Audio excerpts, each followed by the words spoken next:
stood at the edge of the forest and cried. "I don't want to go to school," he told his mother. "I want to stay home with you. I want to play with my friends and play with my toys and read my books and swing on my swing. Please, may I stay home with you?" Mrs. Raccoon took Chester by the hand and nuzzled him on the ear.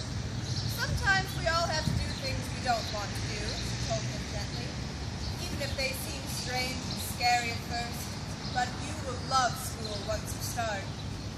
You'll make new friends and play with new toys, read new books and swing on new swings. Besides," she added, "I know a wonderful secret that will make your nights at school seem as warm and cozy as your days at home." Chester wiped away his tears and looked interested. "A secret?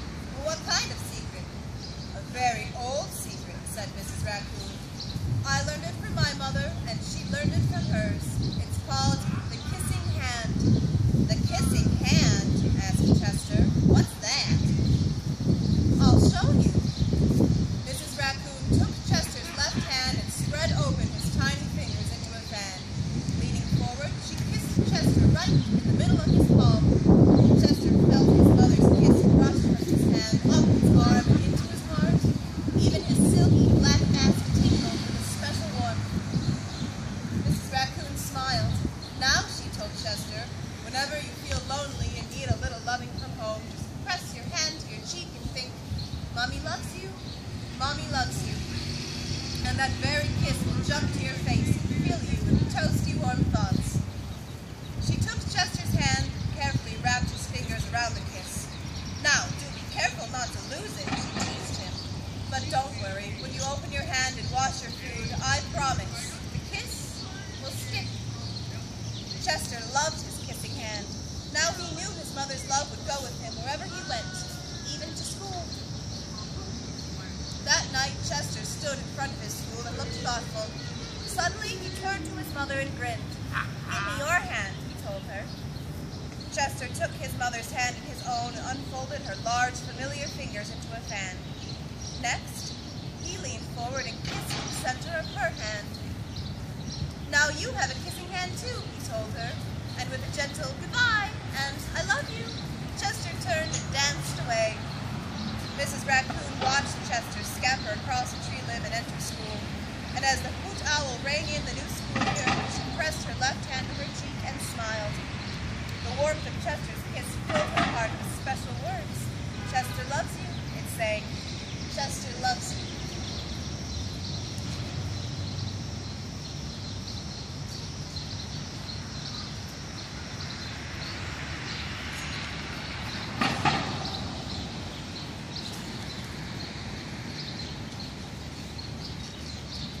The Rainbow Fish by Marcus Pfister.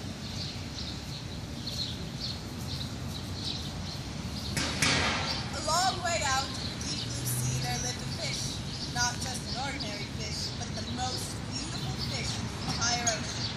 His scales were every shade of blue and green and purple, with sparkling silver scales among them. The other fish were amazed at his beauty. They called him Rainbow Fish. "Come on, Rainbow Fish," they would call. "Come and play with us." But the Rainbow Fish would just glide past, proud and silent, letting his scales shimmer. One day, a little blue fish followed after him. "Rainbow Fish," he called, "wait for me. Please give me one of your shiny scales. They are so wonderful, and you have so many." "You want me to give you one of my special scales? Who do you think you are?" cried the Rainbow Fish. "Get away from me." Shocked, the little blue fish swam away. He was so upset he told all his friends what had happened. From then on, no one would have anything to do with the Rainbow Fish. They turned away when he swam by. What good were the dazzling, shimmering scales with no one to admire them? Now he was the loneliest fish in the entire ocean. One day he poured out his troubles to the starfish. "I really am beautiful. Why doesn't anybody like me?" "I can't answer that for you," said the starfish. "But if you go beyond the coral reef to a deep cave, you will find the wise octopus. Maybe she could help you." The Rainbow Fish found the cave. It was very dark inside and he couldn't see anything. Then suddenly, two eyes caught him in their glare, and the octopus, the emerged from the ocean. I have been waiting for you, said the octopus with a deep voice. The waves have told me your story. This is my advice. Give a glittering scale to each of the other fish. You will no longer be the most beautiful fish in the sea, but you will discover how to be happy. I can, the rainbow fish started to say, but the octopus had already disappeared into the dark cloud of vapor. Give away my scales? My beautiful shining scales? Never. How could I ever be happy without them? Suddenly, he felt the light touch of a fin. The little blue fish was back. Rainbow fish, please don't be angry. I just want one little scale. The rainbow fish wavered. Only one very, very small shimmery scale, he thought. Well, maybe I wouldn't miss just one. Carefully, the rainbow fish pulled out the smallest scale and gave it to the little fish. Thank you. Well, thank you very much, the little blue fish bubbled playfully as he tucked the shiny scale in among his other blue ones. A rather peculiar feeling came over the rainbow fish. For a long time he watched the little blue fish swim back and forth with his new scale glittering in the water. The little blue fish whizzed through the ocean with his scale flashing, so it didn't take long before the rainbow fish was surrounded by the other fish. Everyone wanted a glittering scale.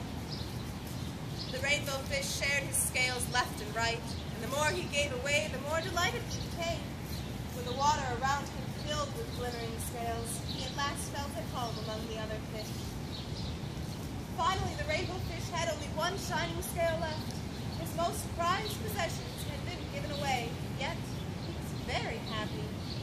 Come on, rainbow fish, they called. Come and play with us. Here I come, said the rainbow fish, and happy as a splash, swam off to join his other friends.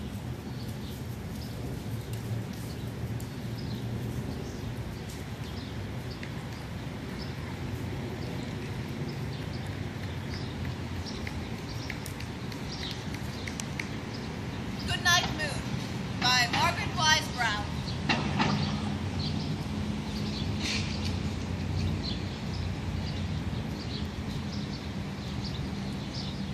In the great green room, there was a telephone and a red balloon and a picture of a cow jumping over the moon. And there were 3 little bears sitting on chairs